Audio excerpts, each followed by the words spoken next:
Man, I can't believe I'm talking to you, man. Like an interactive YouTube video?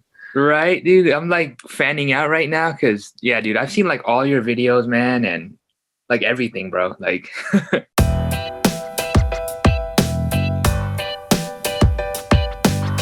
Is this the first time you've shared your story in any sort of public way? I've told, um, I've told like a few close like friends and family members, but never like through video or social media. So Yeah. What yeah. made you decide that it's something you wanted to do? I feel like I'm at a point where I'm healthy. I don't know if I'm Mhm. like completely healed. Uh, but I feel like I'm a good healthy point, and I feel like I want to share my story to help other people out because I know how hard it can be in this journey and how depressing and tough it can be. So I feel like if I can share my story and motivate at least one person, then that'd be great. Yeah. Yeah. Well, take it from me, it is worth it. And I think that you'll be overwhelmed with the positive response you get. And any negative, if there is any at all, will be just a drop in the bucket compared to that. Of course, I agree. That's So, Shane, yes. how old are you now? And when did you get started looking at pornography? How did that all come into your life? I am 26 years old right now, and I started looking at porn around 12-ish. Someone showed it to me, and I didn't think much of it when I first saw it. And then like a few weeks later, I remember I was like, like trying to figure out what that person showed me. And then like it just became a habit from there. But yeah, around 12, I started watching it. Do you still remember some of those first images that you saw? Are they burned into your brain? Yeah, unfortunately. Mhm. Unfortunately, man, I do.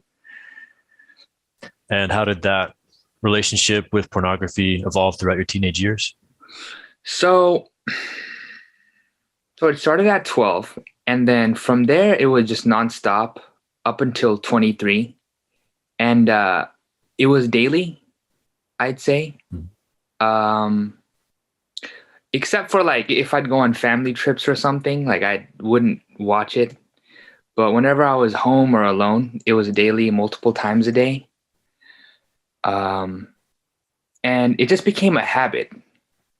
And looking back, like through my journey from like 12-year-old me to now, I feel like I wasn't an addict in the sense that I felt weird without it. It just became such a habit, and I didn't know the bad effects it would have on me, Mhm. if that makes sense. Looking back, if you just throughout your teenage years had no idea that porn existed, how do you think your life would have been different?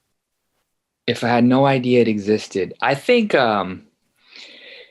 it would have helped me a lot in more ways than people imagine, because so stopping this like porn and stuff, it not only like helped me heal like sexually and stuff, but it actually helps like your relationships with people. Like you'll become more present and like more wholesome, and your interactions with people become more like, what's the word I'm looking for? It just becomes more wholesome and genuine. Would you be more distracted throughout Oh your years yeah. when you were watching porn, not really Yeah. present with people? Yeah. I'd be just really distracted, and just to reflect, like as a teenager, like I was an awkward kid, but I feel like it was due to those videos and stuff I would watch, just because my mind was so, I don't know, just so like fast paced and twitchy. I wasn't present and calm and in the moment, and I feel like pornography is attributed to that.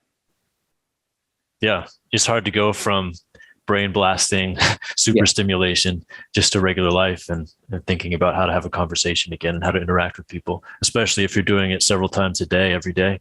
Yeah, exactly. And sometimes I wish and I wonder what life would be like if I never saw it. But we can't go in the past. And we got to just accept our mistakes and whatever we've done and just like move on and heal. Did you find yourself throughout those years looking at the same sorts of pictures and videos over and over, or were you jumping around, escalating in the type of content you were watching? So yeah, I didn't get too like taboo or like kinky. I was pretty vanilla, so to speak. Of course, I had like my favorite like actresses and whatnot, but I didn't get too like crazy or extensive in what I was watching, I'd say. Mhm. Sorry. I want to know, and I think our listeners, our audience want to know, Wow. what harm did porn cause you that eventually caused you to wake up and realize I need to stop using and I need to heal? Was it getting in the way of your relationships? Was it preventing you from being able to have sex? You said you were fine 18, 19, 20. Does that mean you were having great relationships and enjoying fantastic sex? Or does it just mean you were single and not really aware that porn was an issue for you? I was in a couple relationships, and the first relationship, like I guess sex was okay, but the second relationship is where I like noticed there was issues. And do you want me to go in detail, like what kind of issues I had specifically? I think the listeners appreciate details. Yeah. Okay. I mean, not triggering details, but a lot of people on this journey, as I'm sure you know, at many times feel like they're alone. Right. Feel like, well, no one else has the same issues that I do. And sometimes hearing those details, though they might be embarrassing, can reassure a lot of people out there that, no, I'm not alone. And this guy's healthy now. He's got a smile on his face. He's got a great relationship. Then I can get there too. Sure. So in one of my relationships, there's one instance I remember where the female was on top of me, and she took off her top. And mind you, like I found this female attractive, and and whatnot. But when she took out her top, like my erection just like went down, and it had nothing to do with her or if I found her attractive. I actually had no idea why that happened. And then she felt like really bad about that, and it was just awkward, and we just stopped, and it was just an awkward moment from there. And even like after that instance, I didn't know what the issue was. Like I couldn't tell her, oh, it's because of this. I was like, I don't know what's wrong with me. And then, so that was like one of the major like red flags. I was like, okay, this isn't right. So I went on Google and YouTube, and I came across the Your Brain website. Your Brain on Porn? Yeah, I came across that, and I was reading a lot of forums and stuff, and realized that there's a lot of guys my age like that have similar issues. And then I went on YouTube and I came across you. You were one of the first people I came across. I watched like all your videos, and I came across Gabe Deem. I think that's how you pronounce his name. Yeah. I watched his videos too. So then I realized, okay, I'm 23-ish, 22-ish. I'm fairly healthy. I shouldn't be having any like sexual issues. So just to like rule out any like body or physiological problems, I actually did go to a doctor, and I got like blood work done to check if like my testosterone and like hormones were like normal levels, and they came back normal levels. So that already ruled out that like if anything's wrong with my body. Then I realized it had to be my like pornography habit. So I just honestly I quit like cold turkey at 23. And I didn't have a hard time, like I didn't like had to fight going back or watching it, because when I stopped, I had it's flatline, right? Is that what it's called? Yeah, a period of time in which you just feel no sexual desire. Yeah, I had a flatline, and unfortunately that no desire, it was both towards videos and like real life, like women. I was still like attracted to women, but I just didn't have that like sexual energy, I guess. Yeah. So in a way, the flatline was a blessing, because I didn't want to look at those videos. And I still don't have the urge, thankfully, because I know like the damage those types of videos can do. But yeah. So have you been able to stay porn free ever since you quit at age 23? Yeah. Congratulations. Thank you. Yeah, it's gonna be 2 years in March 2022. Okay. So, yeah, it's So been hold up. This math isn't making sense to me. You're 26 now, yes, 26. and you were 23 when you quit. I was 23, or maybe it's gonna.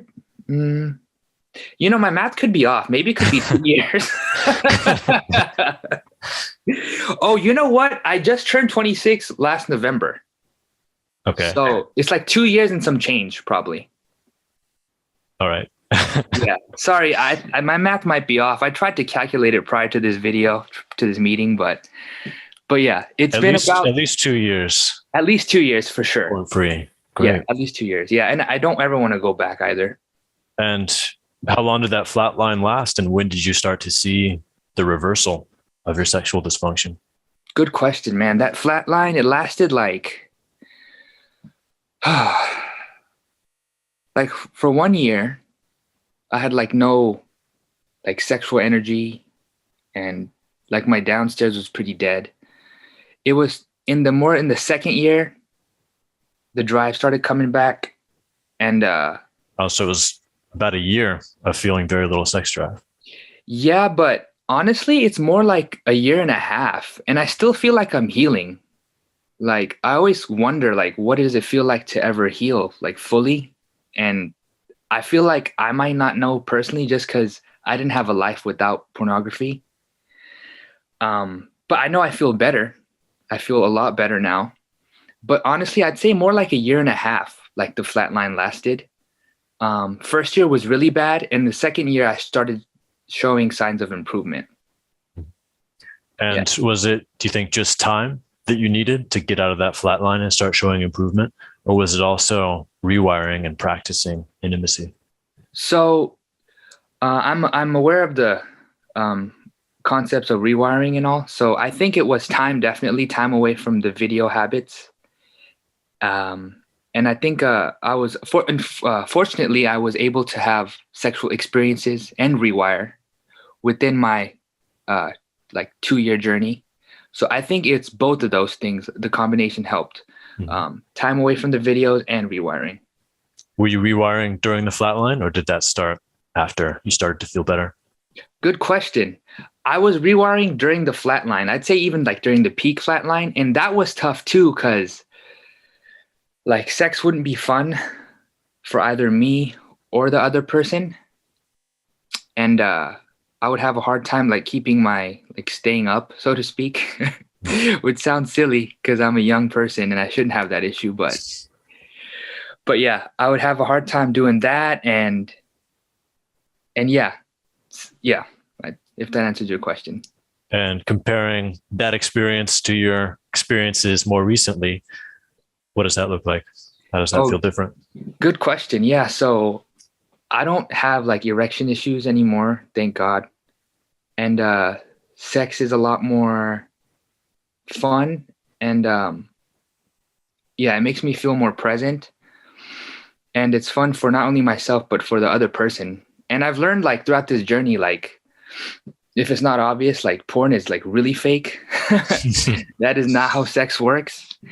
And I've also learned that it's actually, I could only speak for us guys, like it's more about the female when you have like sexual encounters. It's more or less about you. It's more about the female. And what does that mean?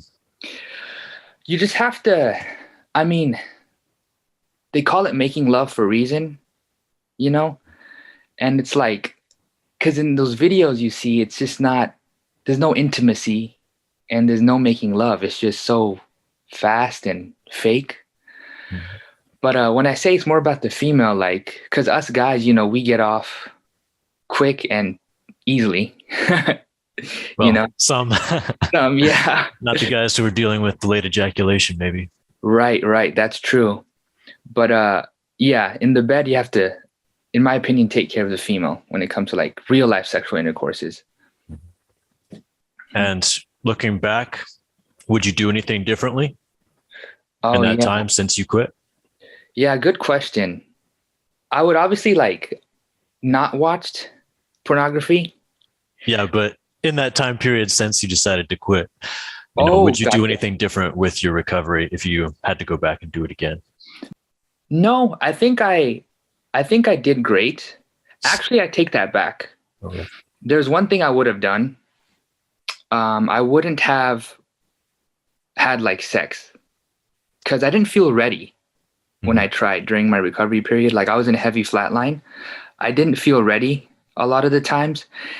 And I think it's like it can be a lot of pressure and it could like hurt your self-esteem as a guy when you're not ready and when you're trying to have sex when you're unable to. So I wouldn't have um like had sex until I felt ready because a lot of times I didn't feel ready. I'm glad you brought that up. Yeah, that's Hmm. something I see a lot of guys do is forcing themselves to try sex before they feel ready, Hmm. maybe because of pressure from a partner or Hmm. pressure that they're putting on themselves to recover as fast as possible.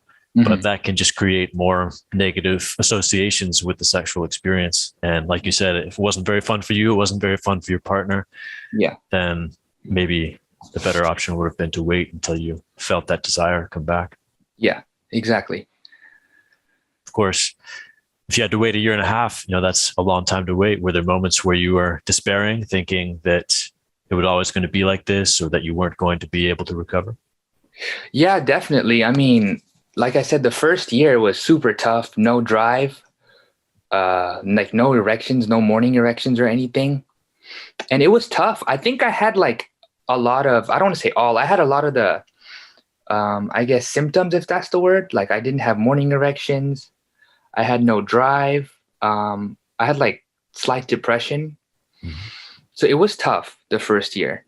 Is there other really unexpected ways that your life has changed since going porn free? Yeah. So I think I mentioned earlier, my relationships with people uh, have became like more vibrant and more authentic and wholesome. And I've gotten closer to friends and family, I feel. Also, I kind of like doing the things that I liked before. Like I re-liked them again, if that makes sense. Like I make Yeah. music. I make music and that just gives me a bunch of excitement again. And I like to read and just hang out with friends. And how else has it helped me? And I feel like I'm more driven in life. Like I'm more goal oriented and career and music oriented now. Hmm. It's beautiful, man. Just Thank you. getting back to enjoying your life, Thanks. not living in a fantasy land anymore. Exactly. Yeah. Is there anything else that you really want people out there to know? Mm, good question. Don't give up.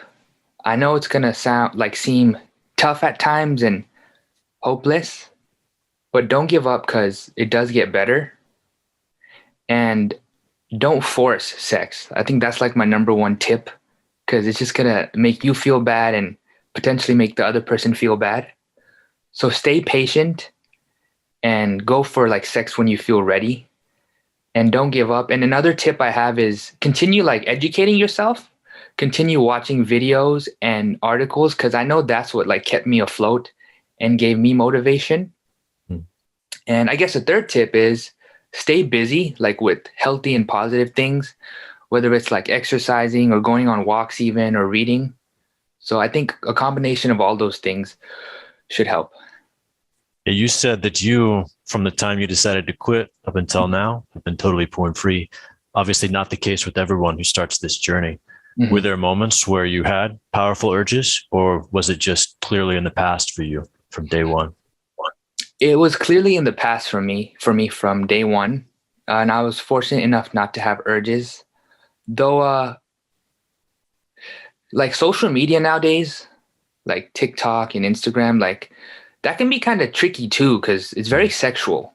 So another advice I have, like kind of like watch what your suggested and for you pages like have, because it can kind of be a substitute and like a cop out, I feel. Because if you're Yeah. trying to stay away from that hypersexuality, that fake sexuality, like you got to stay away from it from all mediums.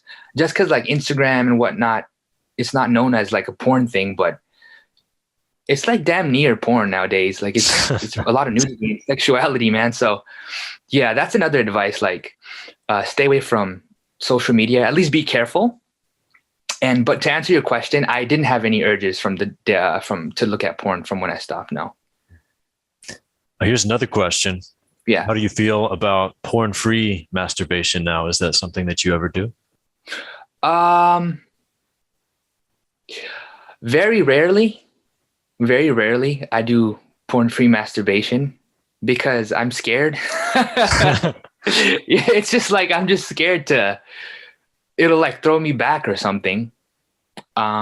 Which I'm not sure if it would, but you asked me how I feel. I think it's fine. Like each individual is different. I think if you can do it and be okay, like that's completely fine. Like masturbation's been around forever. Yeah, I do it very rarely. I mean, my thing is I just rather do it with a real like human being, like a female. Yeah. Crazy concept. Yeah. Were you going to put this up on your channel as well? You said you're a rapper, right? Yeah. So I love to make music. It's a real big passion of mine. May I plug myself in if you don't mind? Absolutely. Okay. You could find my music everywhere. Emcee Shane, EMCEESHANE. You could follow my Instagram, EMCEE_Shane. And yeah. So I love to make music, and I'm going to post this there because I feel like even though I'm a little nervous and shy and a lot of my followers don't know about this side of me, this issue I've had, I feel like it could potentially help someone. And I feel like the authenticity and realness and the vulnerability, I feel like when people see, they're going to like me for who I am even more. Well, I'm going to put all those links in the description below to your platforms. And I think you're right. I heard from a lot of people in my life when I started sharing my story who might confess to me, hey, I've had this problem too. So you might get friends that you never knew had this issue coming to you for conversation and advice. Yeah, it's funny you mentioned that because within the past few months, I've had like friends kind of open up like, hey, I've kind of thought about what you kind of opened up to me about. And I think I've had some issues as well. And I've had another friend too. He's like, oh, when I refrain from pornography, like I feel a lot better. And actually another friend, come to think about it, of course, I'm not going to say their names. I'll keep them anonymous. Yeah. He has an issue too with like pornography and lust. And he goes through like a church group, which is helpful too. But that's his way of kind of like recovering. But yeah, it's very common. It's very common, this issue. Far more common than we see because most people choose not to talk about it. Yeah. Yeah. Well, in that vein, thank you for being one of the courageous few to attach your name and your image to this story that is so true and so personal to you. And is still evolving because like you said, you're not sure if you're finished yet. You're not sure if you've reached your new normal because you don't know what living a porn-free life feels like as an adult. Yeah. You know what you've experienced the last 2 years, but maybe you're still going to see improvements from here. Eventually, I can tell you that you will reach a point where, maybe 6 months has gone by, a year has gone by, and you've been having consistent, satisfying sex, and you feel like you've reached whatever your new normal means for you. And at that point, you can probably say, okay, yeah, I think I'm here, I've made it. Yeah. But until then, yeah, who knows? You might still have more room to grow and more room to experience benefits. Yeah. Yeah, thanks. And, just life in general, I feel like it's about evolving and growing and learning, let alone like flatlines and pornography. So I look forward to seeing what the future has, man. And the grass is truly greener on the other side. I know like people hear that saying a lot, but it's so true. And it's been so true for me in this like non-porn journey for sure. Okay. Yeah. So usually that saying means that wherever you are, what you don't have looks better to you, looks more tantalizing. But for you, you've actually crossed the fence into the greener grass of the porn-free life. And you're here to say it is better. Yeah, it is, man. Yeah. It truly is. Good to hear, Shane. And thank you again for sharing your story. And it's been a pleasure talking with you. Yeah, you're welcome, man. And thank you for providing me this platform to share my story and express myself. I appreciate it. And we can do this, we can beat this, we gon' stay winning. Cause if I can get up out my bed, out them gray linens, then anyone listening to this has the strength in them to beat anxiety and any pain in them. This anxiety, it got my brain twisted. I don't wanna stay in it. If I don't try, it'll stay winning. I'm facing it, I'll punch it in the face and shit. Make sure it is something in my life that came and went. This anxiety, it got my brain twisted. I don't wanna stay in it. If I don't try, it'll stay winning. I'm facing it, I'll punch it in the face and shit. Make sure it is something in my life that came and went.